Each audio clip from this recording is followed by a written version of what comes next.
I'm Diana E. Cohen from DianaECohen.com, and today I'm going to tell you the 3 things that are keeping you from meeting the match that you want, or from meeting anyone.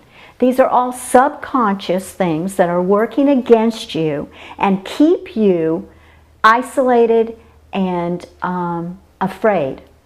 And the 3 elements are fear of change or rejection.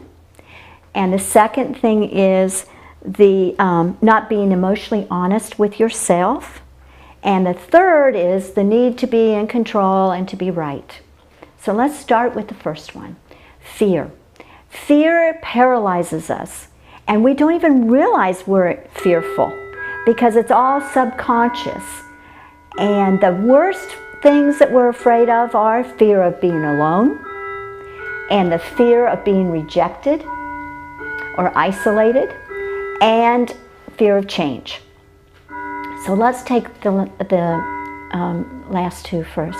Let's talk about the fear of rejection. Fear of rejection isn't just that someone's going to not ask you out again, someone's going to not call you back, someone's not going to like you, there's not going to be chemistry. All that is fear of rejection, which is ridiculous, because that's keeping you isolated in your own little protective bubble, and you're not getting out there and meeting anyone. Or you're meeting all the wrong people, like the ones that you've had in your past relationships. So let's go here. How do we get rid of these fears? First of all, we have to be aware of them. So open yourself up, okay, and say, I want to see these things for myself in reality.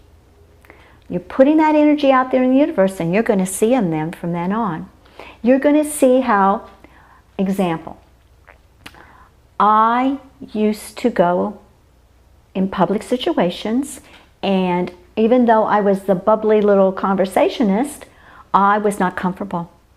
I was not comfortable in speaking to other people, and eventually I would end up in the corner as a wallflower, isolating, because I was afraid of saying the wrong thing, of doing the wrong thing, and being rejected. Isn't that silly? That is keeping us from meeting all kinds of different people. Recently, I was in a social situation where normally I would be feeling really bad and in the corner by myself, and it was a whole different scenario. I didn't have to be social butterfly. I didn't have to go to every group and meet everyone at that affair. I just stood in one place and smiled and felt really confident, and people came to me. We had wonderful, deeper conversations than I'd ever had before, and I was comfortable. I was comfortable in my skin, and I was full of love. And it was a fabulous evening. I had a wonderful time. I was not intimidated by the big mansion in Buckhead that I was at. I wasn't intimidated by those wealthy people. I belonged for the first time ever. And that is where I want you all to be. So the first thing you do, the very first thing any client does when they come in for their first session with me is, we go through your fears and we go through your rages. You have rages down there. Actually, rages are harder to get than the fears, because we are all trained that we are never supposed to show rage. We're never supposed to be angry. It doesn't look good. So we hide those deeper. But if you just, at the end of each day, before you go to bed, have a little journal and write down all the fears you felt that day. Fear of being rejected, fear of being wrong, fear of failing. Whatever those fears are that you felt that day, write them down. And then it will dissipate a lot of that energy that is going into those things. And you're going to start seeing a difference after a week or so. They're not going to be so predominant. Or you're going to be aware of them, and you're going to say, you know what? I don't need to be fearful of this anymore. And then my clients will bring those things into me.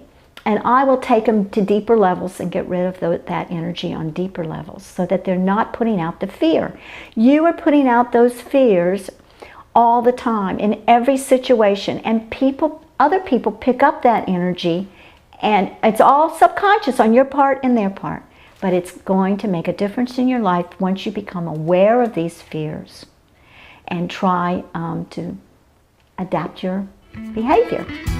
And now, the next I'm going to talk about being emotionally honest with yourself. So stay tuned and listen.